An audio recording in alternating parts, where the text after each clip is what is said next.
What's happening, everybody? Ryan Thomas here live on the Thomas Take Sports Podcast. Today is May 19th, 2020. Plenty to talk about. Feeling better than ever. Finally, I have kicked it. Finally, I've kicked this sinus infection that I had for like a frickin' month. It's finally out of my system. I feel fantastic, better than ever, back, raring to go for your listening and viewing pleasure. You can view a lot of my live sports takes on the Thomas Take Sports Podcast Facebook page. I love going on the Thomas Take Sports Podcast Facebook page and rattling off my hot takes on all things sports. But tonight, I'm behind the mic. I'm on the audio side of things, back on the original podcast format for your listening pleasure. And boy, do I have a lot to talk about, in particular with this topic in the headline. In the title, Jon Jones versus Francis Ngannou. The likelihood of this happening. Is this happening? Is this going to happen? Is the UFC going to put this fight on?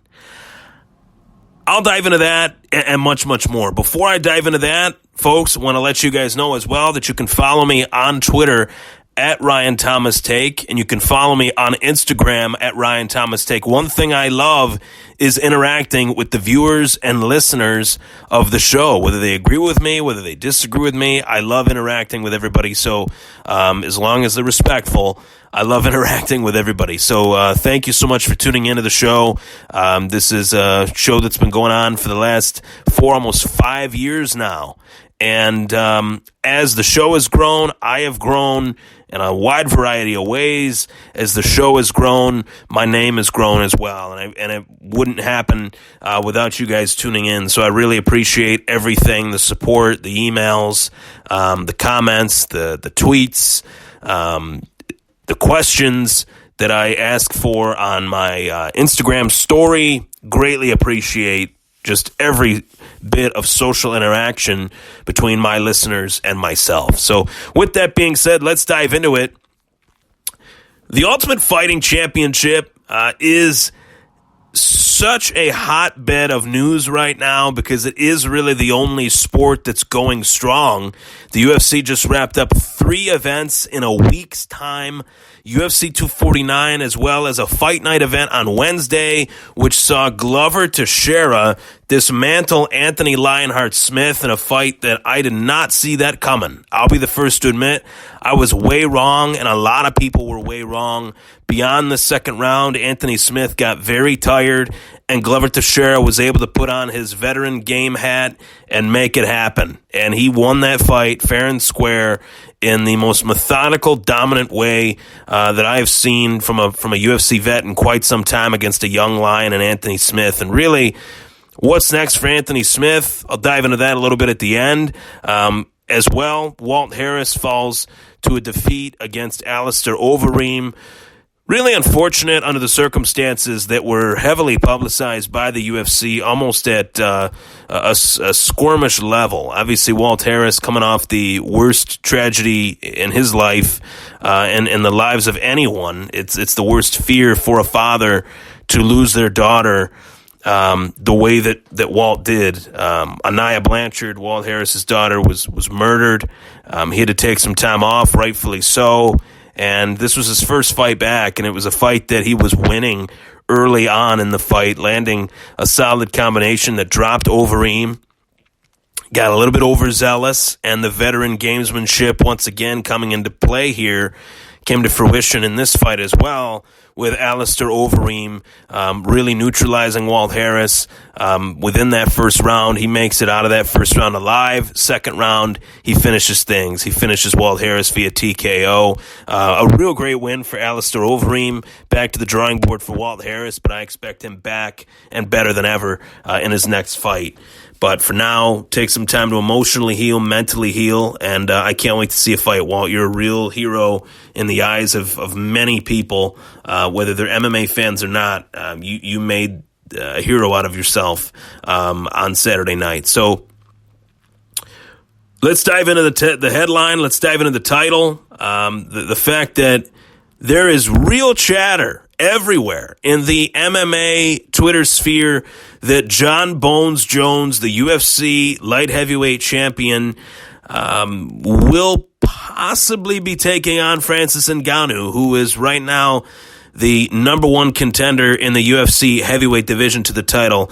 The UFC heavyweight division is in a state of flux. It's in a little bit of a hamstrung situation with current UFC heavyweight champion Stipe Miocic holding out, not wanting to fight currently during these crazy times that we live in where the whole world is shut down. Daniel Cormier wants his title shot opportunity, wants the rubber match, wants the third trilogy fight with Stipe Miocic for his last fight on his UFC contract. What a poetic way to go out for Daniel Cormier, finishing off a trilogy with a win and winning the heavyweight title, only for it to be vacated. Best case scenario for DC, best case scenario for Stipe Miocic.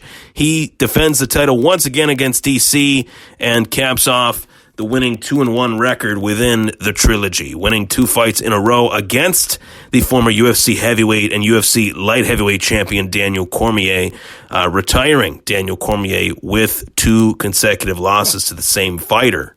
So when will that fight happen? Nobody knows when that fight will happen. Daniel Cormier doesn't know. Dana White doesn't know. Stipe Miocic doesn't know, which creates the Jon Jones Francis Ngannou fight. If we had a clear-cut answer as to when Stipe and DC were fighting, Francis Ngannou wouldn't be looking for another fight.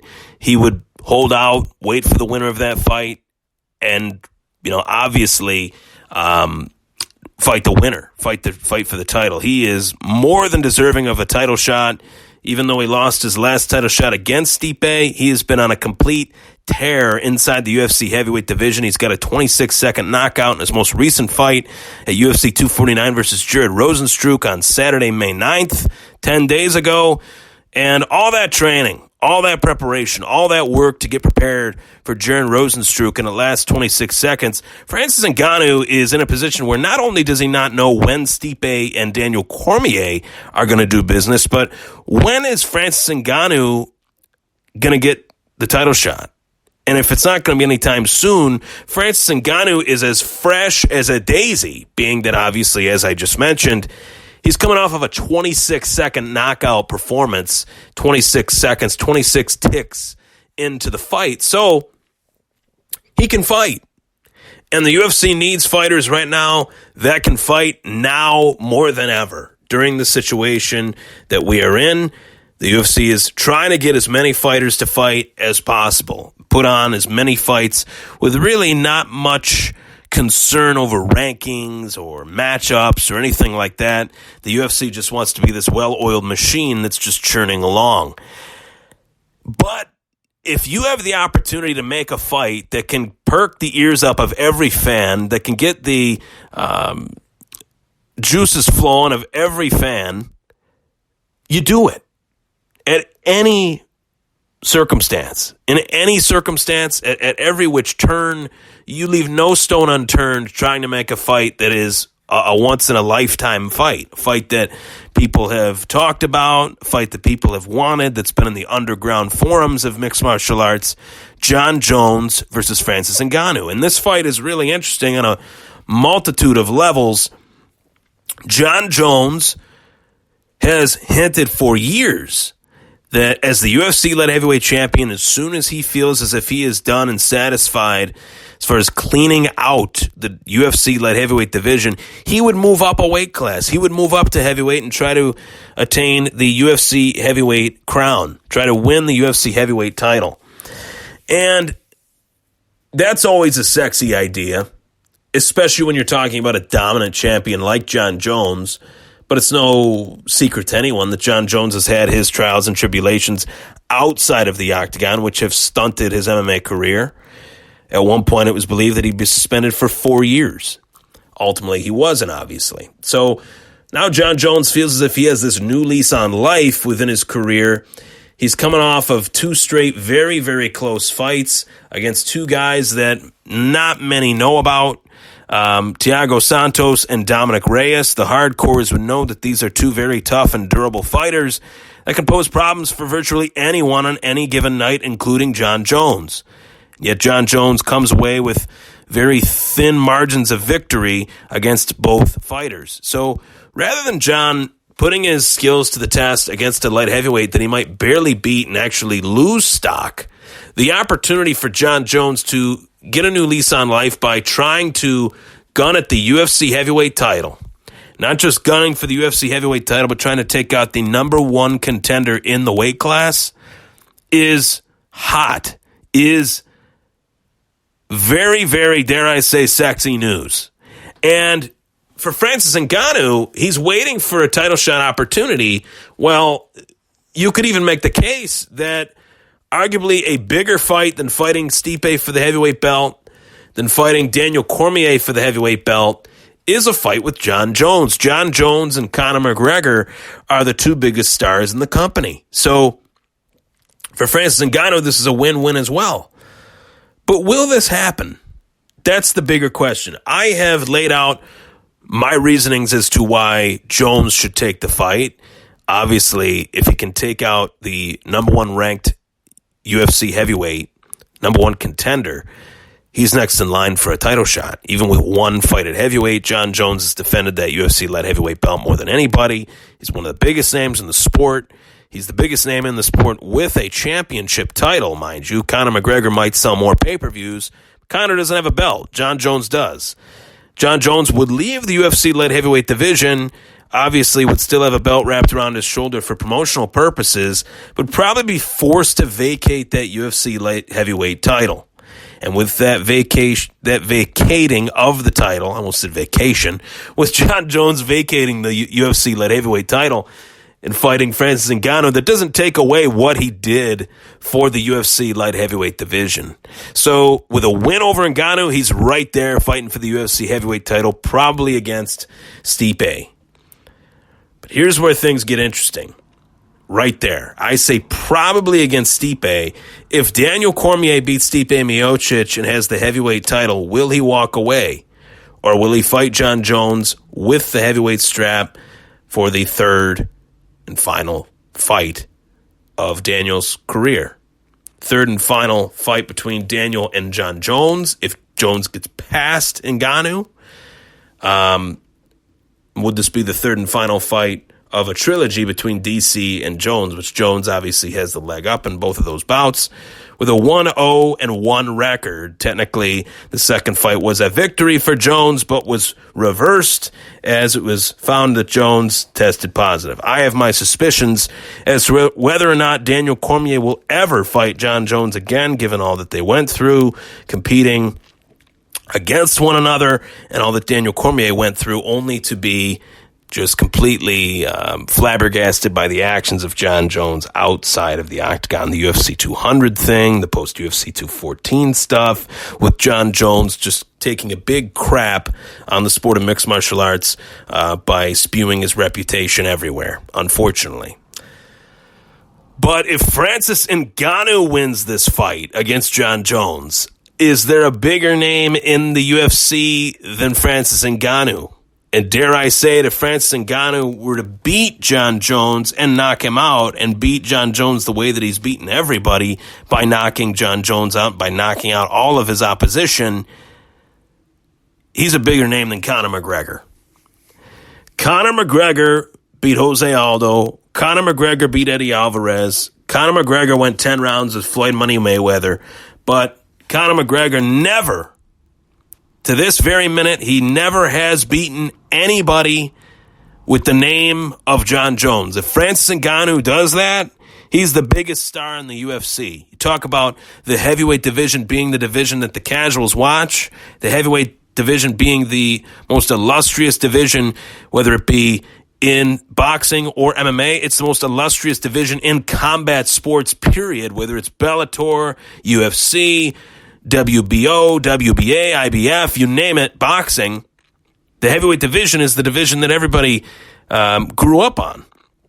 And Francis Ngannou checks off every box that Mike Tyson checked off. He checks off every box that Joe Frazier checked off. He checks off every box that Muhammad Ali checked off. Now, that's high praise coming from me.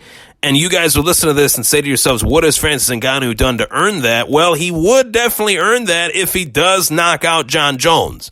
I'm saying all of these things under the pretenses that Ngannou does fight Jon Jones and knocks out Jon Jones. He's the biggest star in the UFC. He's the biggest star, arguably, in combat sports. So this fight should happen. I think it should happen. This is a fight that I would tune in to see. This is a fight that would get my $64.95, Dana White. This is a fight that MMA fans deserve. This is a fight that Francis Ngannou deserves. And this is a fight, the only fight, that makes sense for Jon Jones at heavyweight. If Jon Jones is to move up to heavyweight, this is the fight that gives Jon Jones the opportunity to fight for a title if he does get past Francis Ngannou. And guess what, folks? Right now, the betting favorite for Jones versus Ngannou is Ngannou. Yeah. How about that? Jones is the underdog in this fight. Obviously, there's a lot of reasons for that. It's his first fight at heavyweight.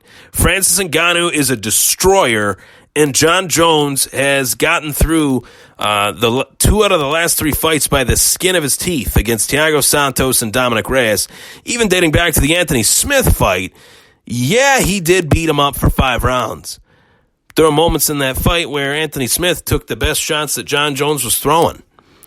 I don't know if I can say that Jon Jones can walk right through Francis Ngannou. I don't know if anyone can withstand Francis Ngannou's punches, fight with the strategic game plan like Stipe Miocic. Jon Jones could probably do that, but fighting at heavyweight will be a change of pace for Jon Jones. He's never been that big of a light heavyweight, walking around at 230 pounds. So 230 pounds is a small heavyweight.